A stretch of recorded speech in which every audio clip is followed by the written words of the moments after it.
কিছু খবর এসেছে গত কিছুদিন যাবৎ, এবং অ্যাপারেন্টলি এলপিজির কিছু গ্যাপ আছে এরকম গণমাধ্যমে এসছে, এবং রিটেল পর্যায়ে ভোক্তা পর্যায়ে 12 কেজির সিলিন্ডারের মূল্য, যেটি সরকার কর্তৃক নির্ধারিত মূল্য 1356 টাকা, সেটি বিভিন্ন জায়গায় তার থেকে বেশি মূল্যে বিক্রি হচ্ছে এরকম সংবাদ এসেছে।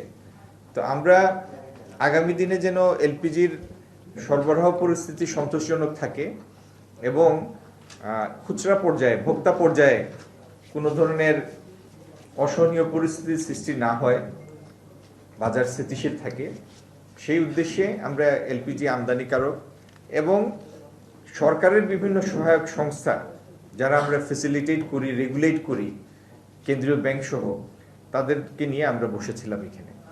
তো আমরা একটি মিনিংফুল আলোচনা করেছি।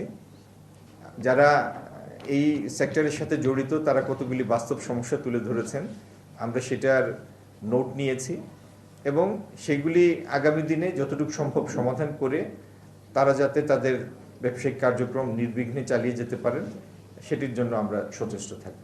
ট্রু 700 ppm আকিশ বসির গ্লাস কেনার আগে দেখে নিলেই জিতবেন।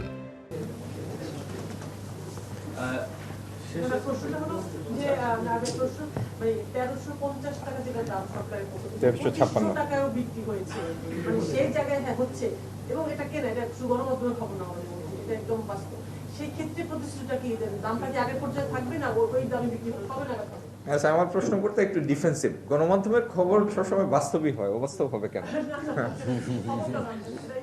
মানে গণমাধ্যমের চিত্রটা উঠে এসছে, এটা বললাম আর কি। এটা তো ঠিক।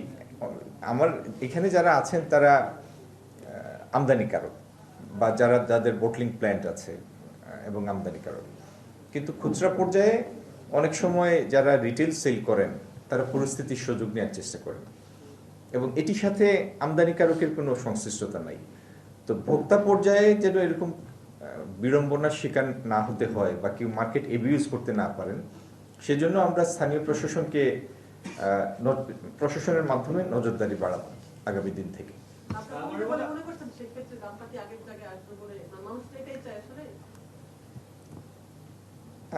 আগের জায়গায় আসবে, তবে একটা জিনিস কি, আমদানি পর্যায়ে মূল্যের ক্ষেত্রে যারা আমদানিকারক তারা কতগুলি যুক্তি উত্থাপন করেছেন, যেটি তাদের ব্যবসার প্রয়োজনে প্রাইস রিভিউর কথা তারা বলেছেন। তো